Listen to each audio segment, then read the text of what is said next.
I have the pleasure to present to you Dr. Martin Luther King, Jr.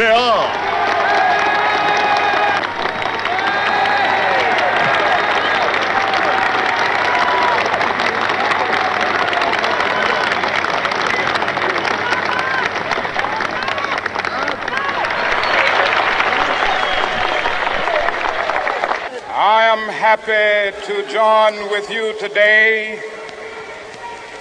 in what will go down in history as the greatest demonstration for freedom in the history of our nation.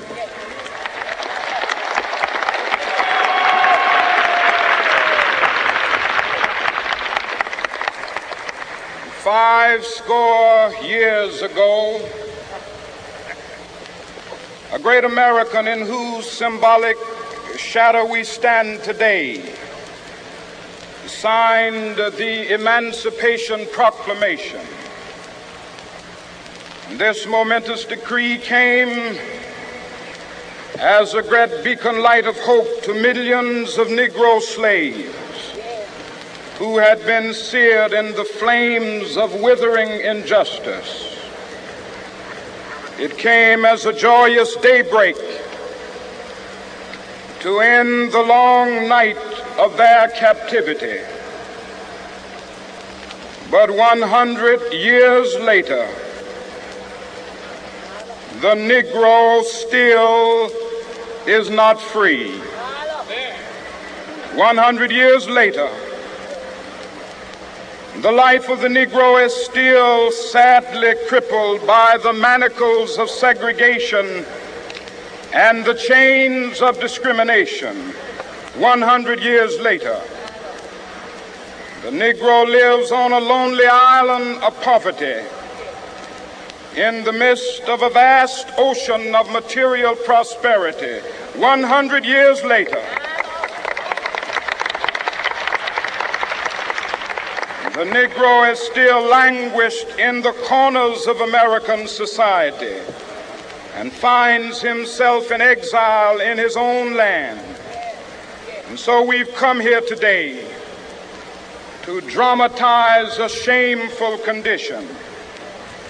In a sense, we've come to our nation's capital to cash a check. When the architects of our republic wrote the magnificent words of the Constitution and the Declaration of Independence, they were signing a promissory note to which every American was to fall heir.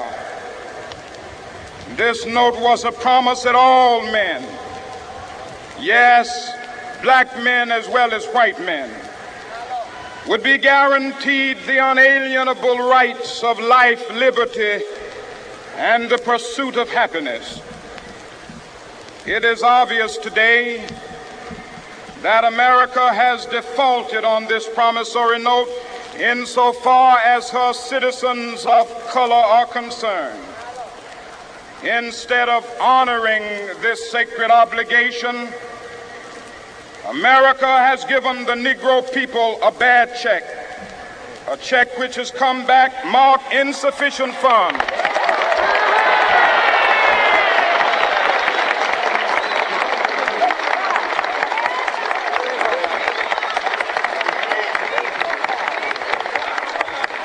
But we refuse to believe that the Bank of Justice is bankrupt. We refuse to believe that there are insufficient funds in the great vaults of opportunity of this nation. And so we've come to cash this check, a check that will give us upon demand the riches of freedom and the security of justice.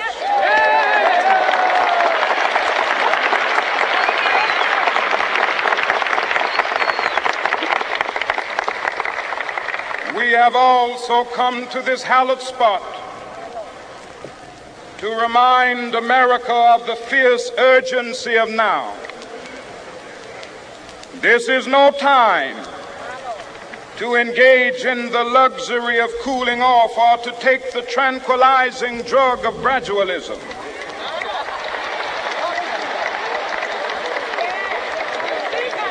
Now is the time to make real the promises of democracy. Now is the time to rise from the dark and desolate valley of segregation to the sunlit path of racial justice. Now is the time to lift our nation from the quicksands of racial injustice to the solid rock of brotherhood. Now is the time to make justice a reality for all of God's children. It would be fatal for the nation to overlook the urgency of the moment. This sweltering summit of the Negro's legitimate discontent will not pass until that is an invigorating autumn of freedom and equality. 1963 is not an end, but a beginning. Those who hope that the Negro needed to blow off steam and will now be content will have a rude awakening if the nation returns to business as usual.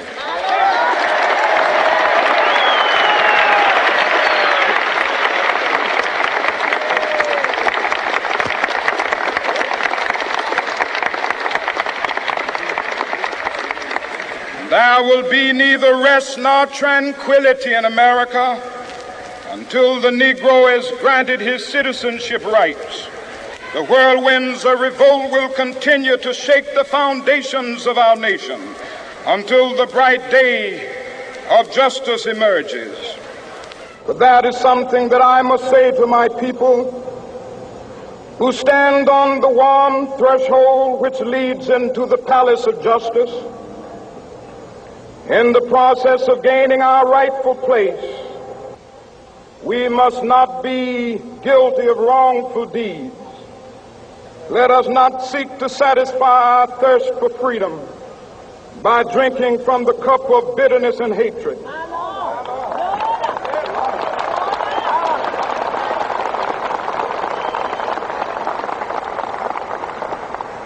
We must forever conduct our struggle on the high plane of dignity and discipline. We must not allow our creative protests to degenerate into physical violence. Again and again, we must rise to the majestic heights of meeting physical force with soul force. The marvelous new militancy which has engulfed the Negro community must not lead us to a distrust of all white people. For many of our white brothers, as evidenced by their presence here today, have come to realize that their destiny is tied up with our destiny.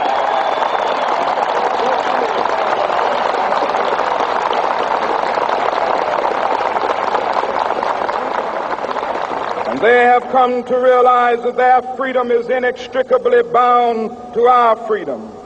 We cannot walk alone. And as we walk, we must make the pledge that we shall always march ahead. We cannot turn back. There are those who are asking the devotees of civil rights, when will you be satisfied? We can never be satisfied as long as the Negro is the victim of the unspeakable horrors of police brutality. We can never be satisfied as long as our bodies, heavy with the fatigue of travel, cannot gain lodging in the motels of the highways and the hotels of the cities.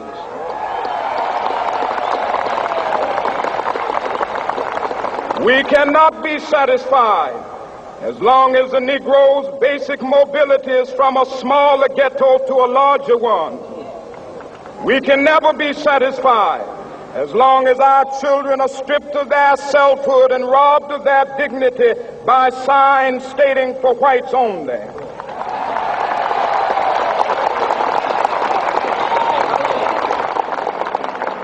We cannot be satisfied as long as a Negro in Mississippi cannot vote and a Negro in New York believes he has nothing for which to vote.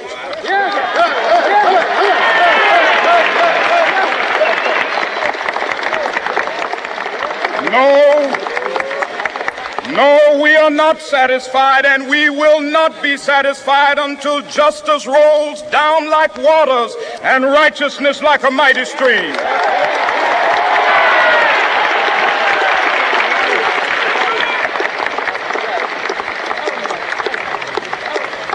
I am not unmindful that some of you have come here out of great trials and tribulations.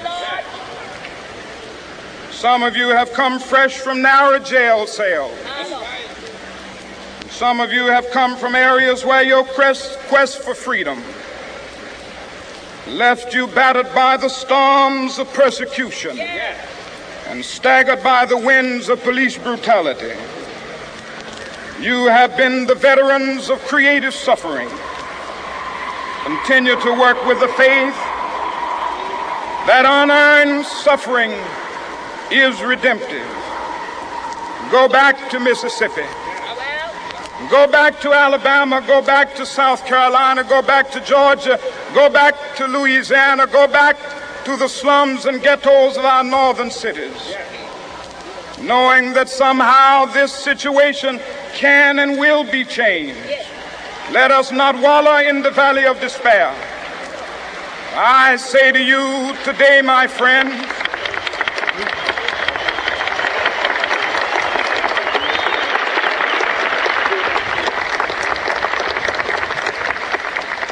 so even though we face the difficulties of today and tomorrow, I still have a dream.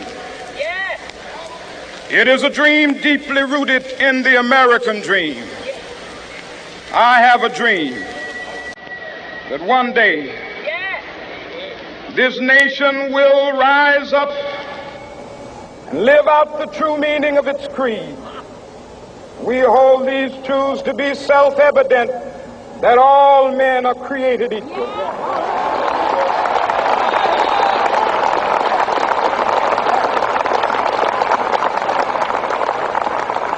I have a dream that one day on the red hills of Georgia, the sons of former slaves and the sons of former slave owners will be able to sit down together at the table of brotherhood. I have a dream that one day,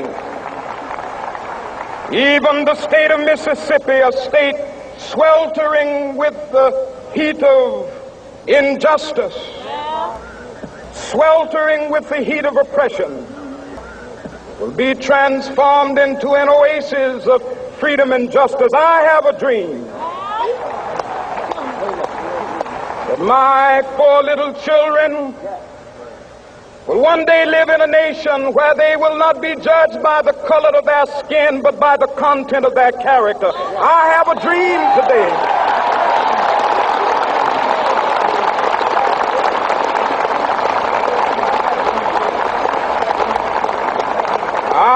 a dream that one day down in Alabama, with its vicious racists, with its governor having his lips dripping with the words of interposition and nullification, one day right there in Alabama, little black boys and black girls will be able to join hands with little white boys and white girls as sisters and brothers. I have a dream today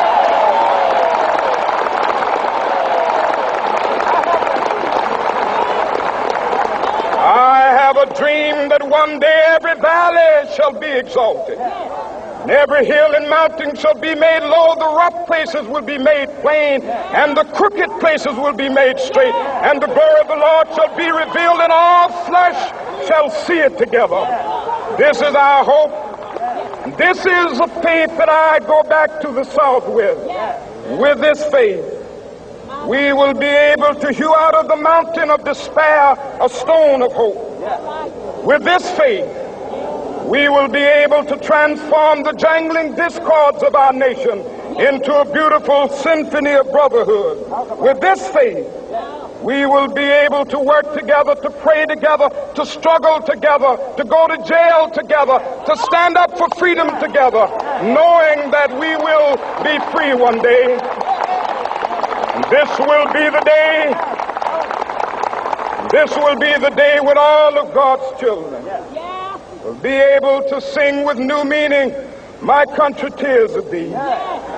Sweet land of liberty, of thee I sing. Land where my fathers died, land of the pilgrim's pride. From every mountainside, let freedom ring. And if America is to be a great nation, this must become true. And so let freedom ring. From the prodigious hilltops of New Hampshire, let freedom ring. From the mighty mountains of New York, let freedom ring. From the heightening Alleghenies of Pennsylvania, let freedom ring. From the snow-capped Rockies of Colorado, let freedom ring. From the curvaceous slopes of California. But not only that, let freedom ring from Stone Mountain of Georgia. Let freedom ring from Lookout Mountain of Tennessee. Let freedom ring from every hill and molehill of Mississippi, from every mountainside. Let freedom ring. And when this happens, and when we allow freedom ring, when we let it ring from every village and every hamlet, from every state and every city, we will be able to speed up that day when all of God's children, black men and white men, Jews and Gentiles, Protestants and Catholics, will be able to join hands and sing in the words of the old Negro spiritual, free at last, free at last. Thank God Almighty, we are free at last.